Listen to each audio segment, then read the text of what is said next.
రెండవ భాగం. ఇక దైవ ప్రణాళిక.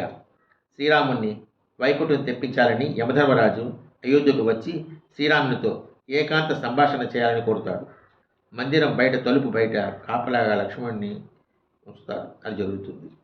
సమయం చూసి దూర్వాసుడు శ్రీరామ దర్శనం కావాలని మందిరం బయట కాపలా ఉన్న లక్ష్మణుడిని కోరటం, అతను తిరస్కరించడం, అది విన్న దూర్వాసుడు శ్రీరాముణ్ణి అయోధ్యను శపిస్తాను అని బెదిరించడం, ఇక తప్పనిసరిగా తనకు మరణదండన తప్పదని తెలిసి కూడా లక్ష్మణస్వామి తన అన్నగారి క్షేమం కోసం ఆశించి మందిరం తలుపు తెరవటం, యమధర్మరాజు అదృశ్యుడు కావటం, దూర్వాసుడు శ్రీరామ దర్శనం చేసుకుని వెళ్ళిపోవటం క్షణక్షణాల్లో జరిగిపోతుంది.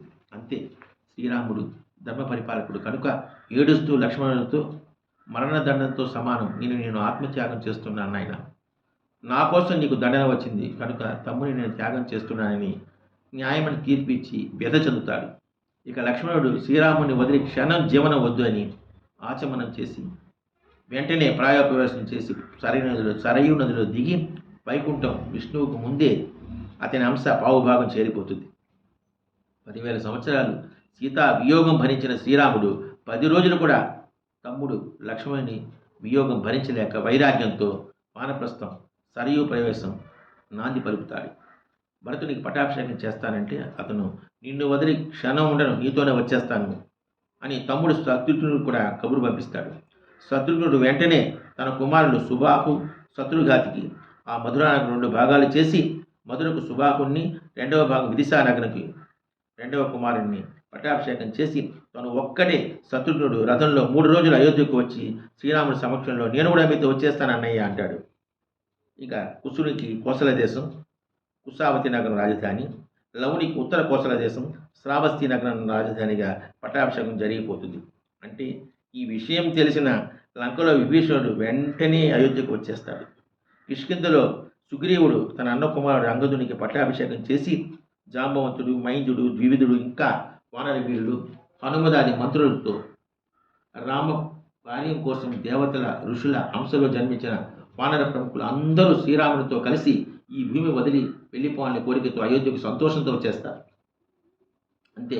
ఇక శ్రీరాముడు సూక్ష్మమైన అంబరం ధరించి పాదుకలను విసర్జించి చేతిలో దర్భలతో ముందు అగ్ని, వశిష్ఠాది బ్రహ్మర్షులను నడుస్తూ ఉంటే వెనక వైపు అయోధ్యలోని ప్రజలు, ఇక స్థావర జంగమ, చెట్టు, పక్షి, పశువు, ప్రాణమున్న జీవులు, అచేతనమైన జీవులు, ఇంకా సూక్ష్మ కీటకాలు కూడా అయోధ్యలో శ్రీరాముని విడిచి ఉండలేక సంతోషంగా వెనక వానరవీరులు, సుగ్రీవుడు అందరూ మరమటి వైపు ప్రవహిస్తున్న సరయూ నది సమీపంలో వచ్చి నిలబడతారు శ్రీరాముడి పక్కన.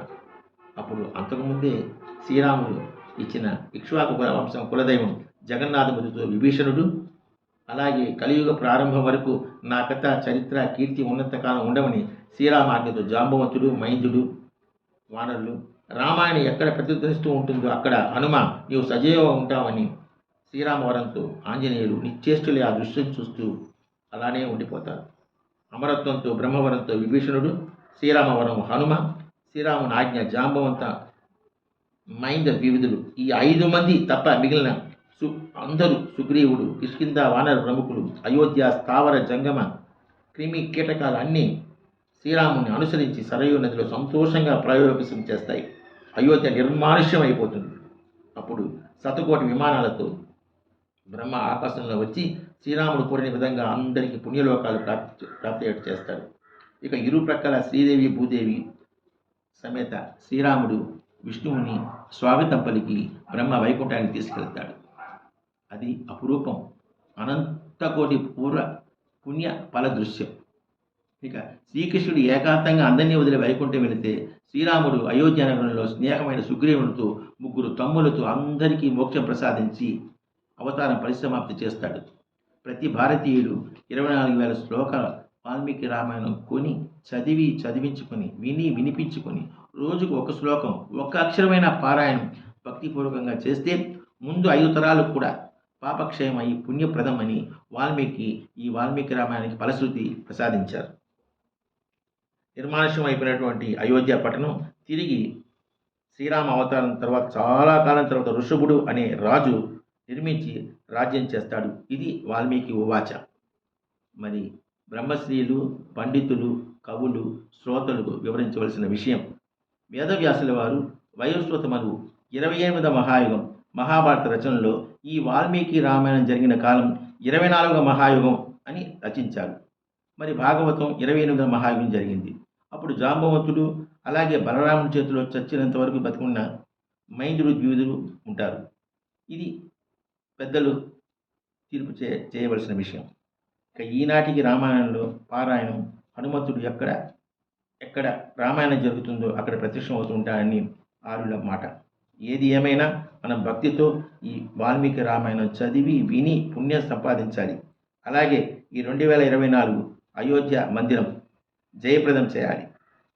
మంగళం కౌసలేంద్రాయ మహనీయ గుణాత్మని చక్రవర్తి తనూజాయ సార్వభౌమాయ మంగళం. ఓం తత్సత్. పగడాల జనార్దన్, తిరుపతి.